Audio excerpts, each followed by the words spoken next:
हमारी जो विदेश नीति की इधर थोड़ी पिटाई हुई है, उसने हमारी ज़रूरतों पे बहुत चीज़ों पे बहुत कठिनाइयाँ पैदा कर दी हैं। कि हमारी अब आय का जो राष्ट्रीय आय है, घर के अंदर जो पैदा होती है, उसमें जीएसटी बहुत महत्वपूर्ण भूमिका निभा रही है और यही दरअसल ज़्यादा रेवेन्यू जनरेट कर रही है। पिछले 2 वर्षों में हमारा जो ग्रामीण क्षेत्रों से जो रिकवरी है, उस पे बहुत असर पड़ रहा है। दोस्तों नमस्कार, मैं हूं महेश गुप्ता और आप देख रहे हैं देश की एक बड़ी बहस। 15 अगस्त लाल किले की प्राचीर से प्रधानमंत्री नरेंद्र मोदी ने एक बार फिर देश को अच्छी खबर देने का वादा किया है और इस बार समय दिया है दिवाली का। संकेत मिल रहे हैं कि एक खुशखबरी जीएसटी में राहत से जुड़ी हो सकती है, यानी कि टैक्स में कटौती, रेट के स्लैब में बदलाव या फिर कुछ सेक्टरों के लिए स्पेशल छूट। लेकिन सवाल यह है कि क्या वाकई में ये कितना संभव है?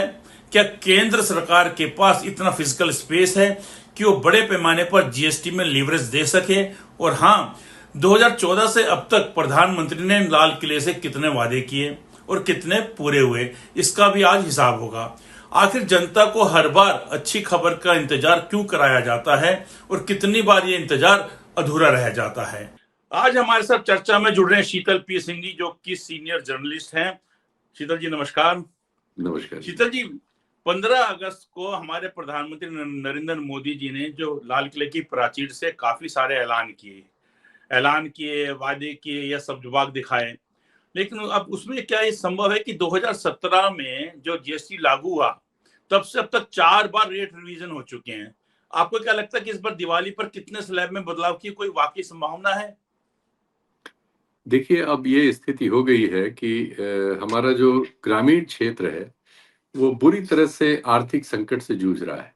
बिल्कुल। इस सीज़न में तो धान के सीज़न में लगभग सभी राज्यों से ये खबरें आ रही हैं और सभी जगहों से ऐसे चित्र भी आ रहे हैं जिसमें किसानों से और प्रशासन से मुठभेड़ सी हो रही, चूँकि खाद नहीं मिल रही।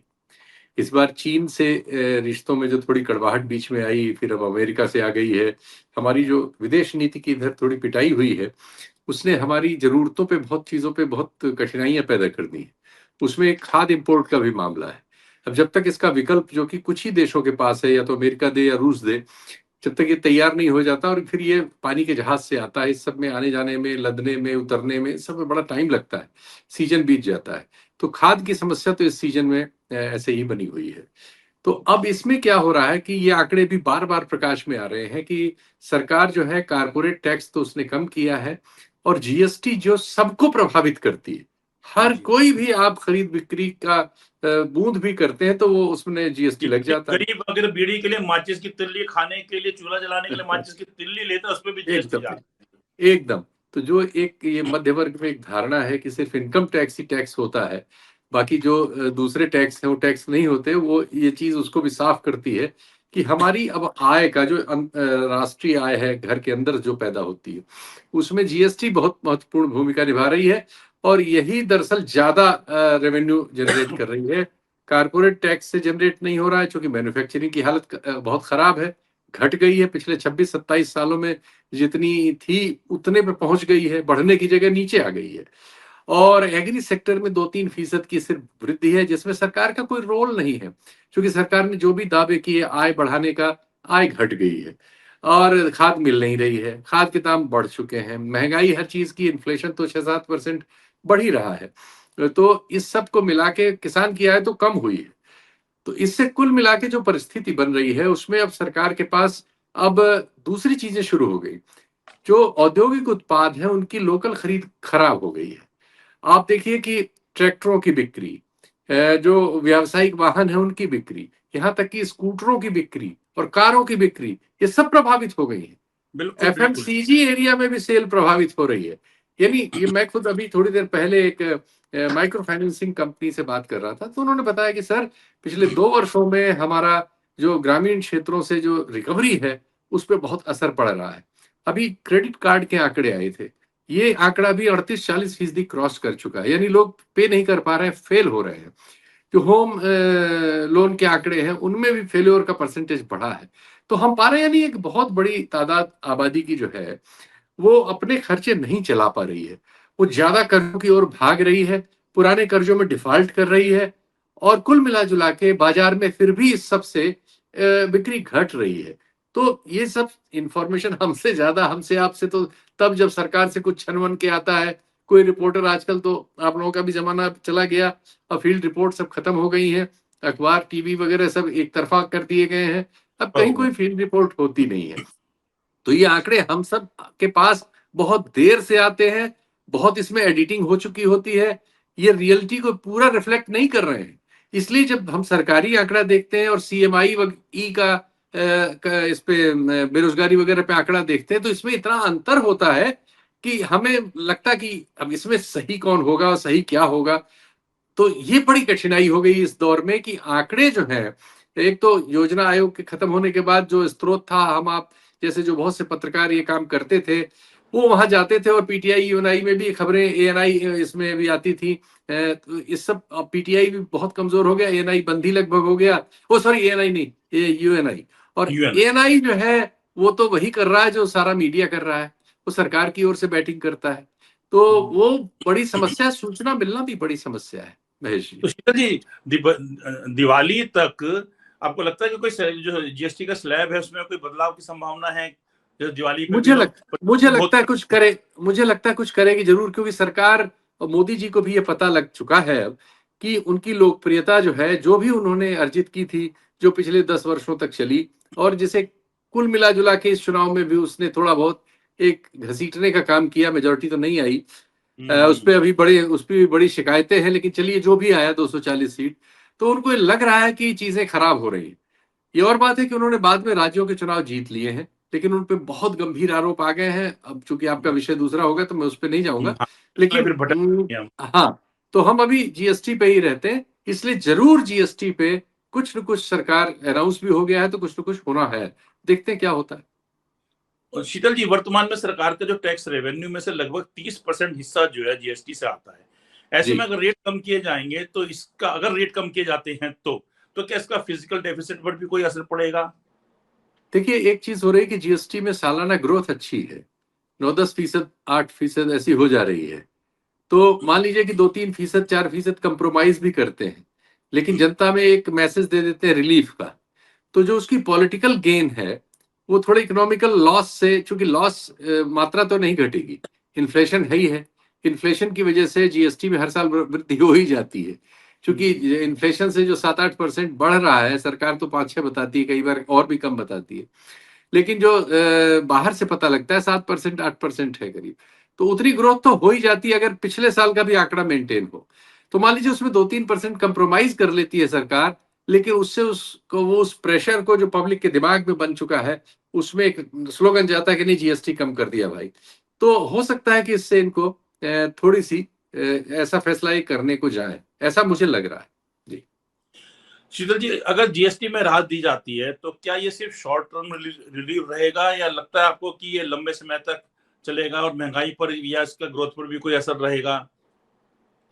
देखिए, सरकार बड़ी इरेटिक है टैक्सेशन के मामले में। अब जितने टैक्स लिए जा रहे हैं, ये मैं नहीं कह रहा हूं, जो इनके समर्थक हैं जैसे मोहनदास पै है, जो इस सरकार के बड़े समर्थक उद्योगपतियों में से एक है, धनी लोगों में से है, जैसे सेठ हैं, जैसे अन्य ऐसे बहुत से सोशलाइज करने वाले और सोशली इन्फ्लुएंसर्स जो हैं, इनमें से हर एक इनके टैक्स रिजीम का आलोचक है, सिवाय सरकार के, खुद वित्त मंत्री के और प्रधानमंत्री के। इस टैक्स रिजीम को इवन गडकरी साहब कई बार कह चुके हैं। तो ये तो जरूरी है इनको कि ये जो दृश्य बन रहा है कि आप कारपोरेट के टैक्स कम कर रहे हैं और गरीबों पे टैक्स लाद रहे हैं, ये मैं नहीं, ये आरएसएस भी कहने लगा है। तो ये इन चीजों से ये थोड़ा सा इसमें परिवर्तन करना चाहेंगे इस परसेप्शन में, और मुझे लग रहा है कि ये परसेप्शन बदलने की कोशिश करती हुई सरकार हमें मिलेगी आने वाले दिनों। शीतल जी, ये जब बजट आता है, बजट के अंदर हमेशा लोगों की नजर बिल्कुल जो है टैक्स पे रहती है, उस समय सरकार कहाँ सो जाती है फिर ये? जी जी, मैं सवाल दोबारा आप, करूं? हाँ हाँ जरूर, आपकी तरफ गड़बड़ हो रहा है, मेरी तरफ। नहीं नहीं, मेरा मेरा ये कहना ये था कि हाँ, ये जो टैक्स का मुद्दा है, और हमेशा आप देखेंगे कि कोई भी आदमी है वो हमेशा जब भी बजट आता है तो टैक्स की तरफ जरूर देखता है, और टैक्स बिल्कुल उस समय तो ये इस प्रकार की कोई बात करते नहीं है, और जी। ये क्या, हाँ, और अब सो के एकदम से जाग जाते हैं लोग। देखिए, राजनीतिक कारण आप जानते ही हैं, अभी यहाँ का चुनाव हो रहा है बिहार का, फिर बंगाल का चुनाव होना है और अन्य राज्यों के भी चुनाव हैं। हमारे यहाँ चुनाव हर साल 2-3 आते जाते रहते हैं। पंजाब का होना है, बहुत सारे राज्यों के चुनाव, एक के बाद फिर उत्तर प्रदेश जैसे बहुत बड़े राज्य का चुनाव होना है 27 में। तो इस सबसे पहले ये सब बैटिंग की जाती है और जिन चीजों से लोगों में असंतोष हो उसको दूर करने की कोशिश करती हुई सरकारें चुनाव से पहले मिलती हैं। तो जो भी इनका अध्ययन रहा हो उससे ऐसा लगता है कि ये इसकी वजह से ये सब फैसले हो रहे हैं और अभी ऐसे कुछ और फैसले होंगे, जैसे बेरोजगारों को 15,000 रुपए पहली नौकरी पर देने का भी ऐलान है। ये सब चीजें थोड़ा सा मुझे लगता है कि लोअर क्लास में और जो नीचे का तबका है उसमें कुछ पैसा डालने की बात जो भी फाइनेंशियल एक्सपर्ट्स होंगे सरकार के आसपास उन लोगों ने दी है। चूंकि बाजार में मैंने जैसे आपको पहले आंकड़े बताए थे, हर चीज की खरीद पे जो असर पड़ा है बाजार और उससे हमारी मैन्युफैक्चरिंग पे भी असर पड़ा है। तो इसको स्टिमुलेट करने के लिए जरूरी है इकोनॉमी को कि उनके हाथ में पैसा दिया जाए जो इसको खर्च करे और बाजार में थोड़ी गति आए। तो शीतल जी, कुल मिलाकर ये है कि जो ये जो इलेक्शन सर पर आ रहे हैं जिन राज्यों में, तो उसको देखा जाता है कि ये एक पॉलिटिकल मूव है। उसके तहत जो हम माने कि ये जो प्रधानमंत्री जी घोषणा कर रहे हैं और ये इसको पूरा भी करे तो अच्छा है। तो ये एक पॉलिटिकल मूव है जो चुनाव में जो है बिल्कुल सर पे खड़े हैं। इसमें कोई शक ही नहीं है, बिल्कुल पॉलिटिकल मूव है। और हमारे प्रधानमंत्री जी तो और उनके सहयोगी और उनके जो प्रचारक हैं वो भी कहते हैं कि 24 घंटे काम करते हैं। तो वो जो काम करते हैं वो एक्चुअली पॉलिटिकल काम ही करते हैं। ज्यादातर वक्त वो ये कोशिश करते हैं कि देखिए महेश जी मेरे बारे में क्या कह रहे हैं और शीतल जी क्या कह रहे हैं, इस सब पर कैसे क्या इंतजाम किया जाए, या मीडिया में कौन कौन सा अभी नहीं हमारे साथ आया है उसको कैसे कर लिया जाए, इन्फ्लुएंसर कौन सा बड़ा हो रहा है उसको कैसे मिला लिया जाए, और कहीं हमारे अगर लोकप्रियता में कोई चीज बाधा बन रही तो उसको कैसे दुरुस्त कर लिया जाए, कोई ऐसी खबर है जो खराब है और विदेश वगैरह से आ रही है तो वो कैसे रोक दिया जाए ट्विटर पे या सोशल मीडिया वगैरह पे, किन किन प्रोफाइलों को रोक, ये इस काम में वो लगातार लगे रहते हैं। और ज्यादातर काम उनका मतलब उनके लगभग मुझे लगता है सभी काम राजनीतिक असर फायदे नुकसान के आधार पर ही होते हुए हम देख पा रहे हैं। शीतल जी, 2014 से 2024 तक प्रधानमंत्री मोदी ने जो लाल किले से करीब 95 बार वादे किए हैं या 95 वादे किए हैं। जैसे कि 2022 तक कहा कि किसानों की आय दुगनी हो जाएगी, हर घर जल। उसके बाद था कि ये 5 करोड़ जो है बिलियन डॉलर। इन वादों में से कितने वादे पूरे हुए और कितने अधूरे रह गए, थोड़ा सा इस पे भी हम चर्चा कर लें। तो हालांकि लंबी लिस्ट हो जाएगी, बहुत समय लग जाएगा, लेकिन नहीं आपको नहीं तो सब जुबानी याद रहता है। नहीं, जी जी जी जी।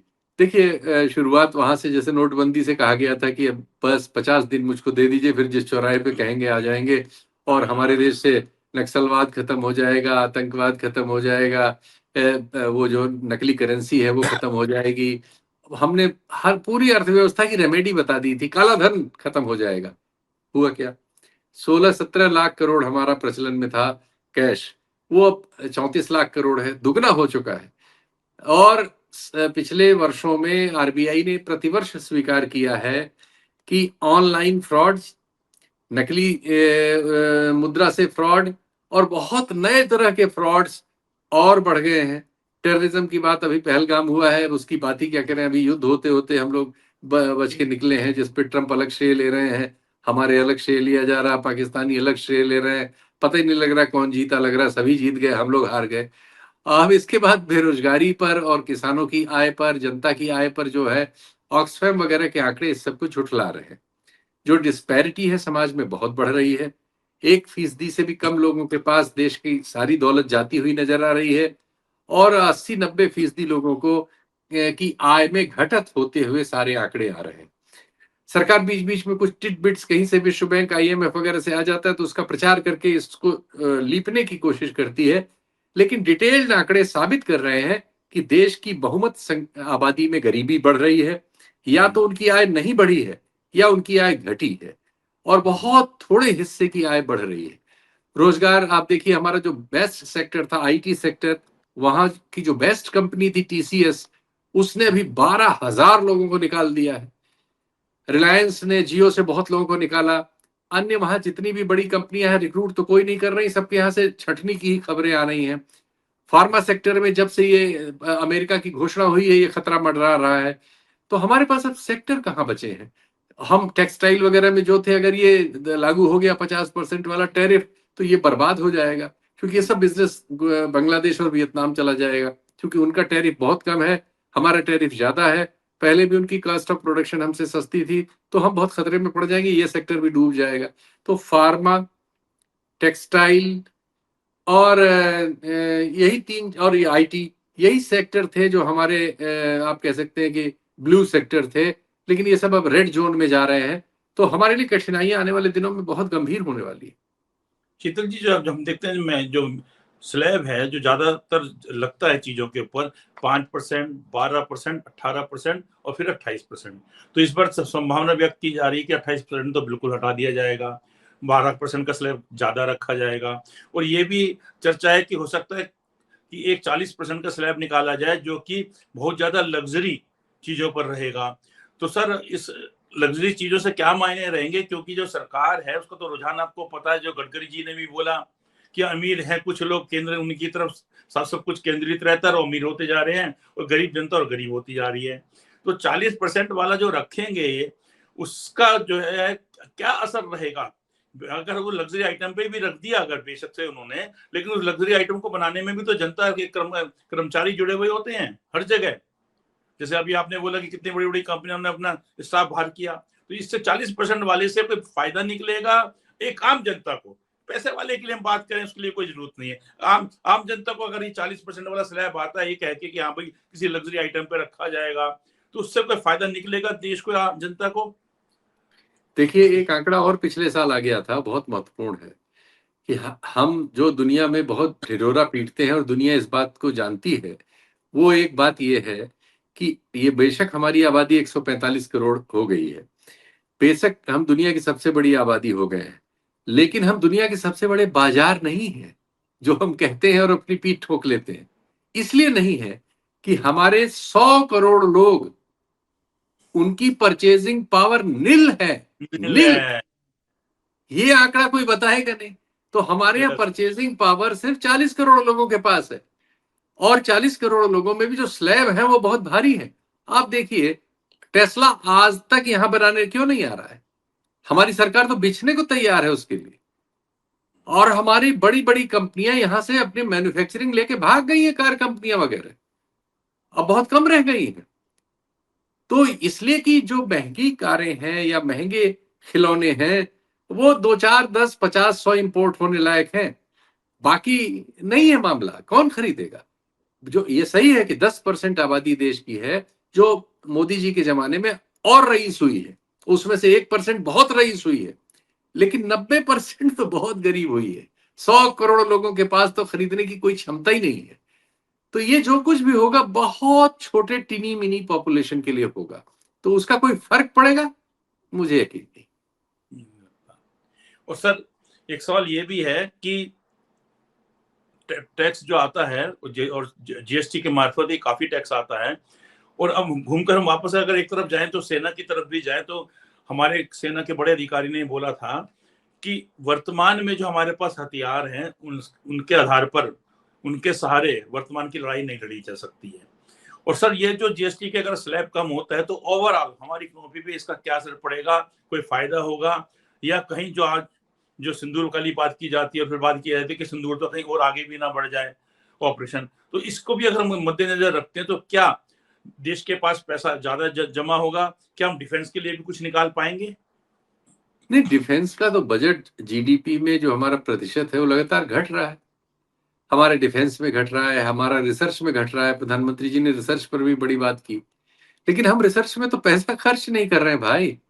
हम तो लगातार, आपके जमाने में घटा है मोदी जी। तो अगर आप रिसर्च पे पैसा ही कम कर देंगे बजट में, डिफेंस पर पैसा ही कम कर देंगे, और हर साल हमारे पेंशनर बढ़ते हैं, आप जानते ही हैं। अभी आर्मी में पुरानी पेंशन योजना है बहुत हिस्से में, तो पेंशनर तो बढ़ते हैं। ये ठीक है कि आप नई भर्ती में आपने ये जो अग्निवीर वाला कर दिया, उनको पेंशन वेंशन आप नहीं देंगे, लेकिन जब तक इसके असर आएंगे तब तक 10 साल 15 साल आगे चला जाएगा मामला। अभी की हालत में तो जो आपने बजट में कटौती कर रखी है जीडीपी के प्रतिशत के लिहाज से, उससे ये जरूरत पूरी नहीं हो रही है। 65-70% तो आपका बजट पेंशन और तनख्वाहों वगैरह में चला जाता है। तो चीजें बचती कहाँ है? आप कितना पैसा खर्च करते हैं मॉडर्नाइजेशन में, हथियार खरीदने में और अन्य चीजों में? तो वो है नहीं। तो इसमें कोई जादू होने की कोई गुंजाइश है ही नहीं। और ये सिर्फ राजनीतिक, इस फैसले का जो भी असर होगा वो राजनीतिक होगा, अगर होगा। और ये भी हो सकता है कि इसके बावजूद कोई राजनीतिक असर नहीं हो, क्योंकि बहुत से लोग बहुत ज्यादा परेशानी में। चलिए शीतल जी, आपकी जो है रिक्वेस्ट थी कि समय आज कम है, मैं तो आपसे ज्यादा चर्चा करना चाह रहा था, और हमारे जो है बहुत दर्शक भी धन्यवाद। बहुत खुश हैं आपको बहुत देख के। धन्यवाद। तो जी आपकी जी, रिक्वेस्ट से मैं आज इस आपको थोड़ा आज कम समय में समाप्त करता हूँ, अगली बार आपसे फिर पूरा समय लेंगे। बिल्कुल सर, बिल्कुल हाजिर होंगे। नमस्कार। और आप हमसे जुड़े रहने के लिए सब्सक्राइब करें YouTube पर, फॉलो करें Twitter पर और लाइक करें Facebook पर। और ज्यादा जानकारी के लिए आपको टाइप करना होगा सिर्फ न्यूज नशा।